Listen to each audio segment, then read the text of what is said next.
Muhammad Saki Ashraf Huwaidi jadi bintang baru di skuad PSM Makassar. Pemain 19 tahun ini diorbitkan dari Akademi PSM ke skuad senior PSM pada awal kompetisi 2022-2023. Ketika memperkuat PSM U18 di Elite Pro Akademi Liga 1 2022, ia tampil cemerlang, cetak 14 gol dan 12 assist. Muhammad Saki menjadi penerus di posisi penyerang sayap. Sebelumnya ada nama M. Rahmat dan Rizky Eka Pratama. Pemain nomor punggung 37 ini selalu bermain di 10 laga PSM. Durasi bermain 487 menit.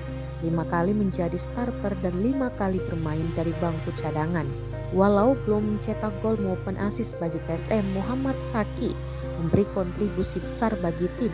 Muhammad Saki memiliki kecepatan dan skill mumpuni dalam merepotkan pertahanan lawan.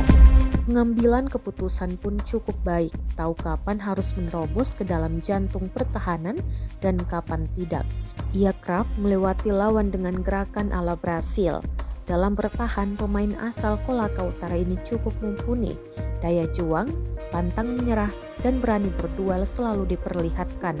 Makanya sang juru taktik Bernardo Tavares selalu memainkannya. Penampilan apik Muhammad Saki bersama PSM membuat pelatih timnas Indonesia U20 Sintayong memanggilnya mengikuti pemusatan latihan timnas Indonesia U20 di Turki dan Spanyol. Timnas ini akan menjadi cikal bakal skuad yang akan dibawa mengarungi Piala Dunia U20 di Indonesia pada 2023. Pengamat sepak bola Tony mengatakan Muhammad Saki sudah tampil bagus jauh ini, sisa meningkatkan levelnya, caranya dengan latihan keras. Muhammad Saki harus kuat dalam duel 1 lawan 1, perbaiki crossing dan finishing sebagai penyerang sayap. Sementara pelatih Akademi PSM Irfan Rahman menilai Muhammad Saki memiliki karakter pekerja keras. Dia tidak pernah berhenti berlari, tidak ayal. Ia mampu tampil reguler di PSM dan dipanggil ke timnas Indonesia U20.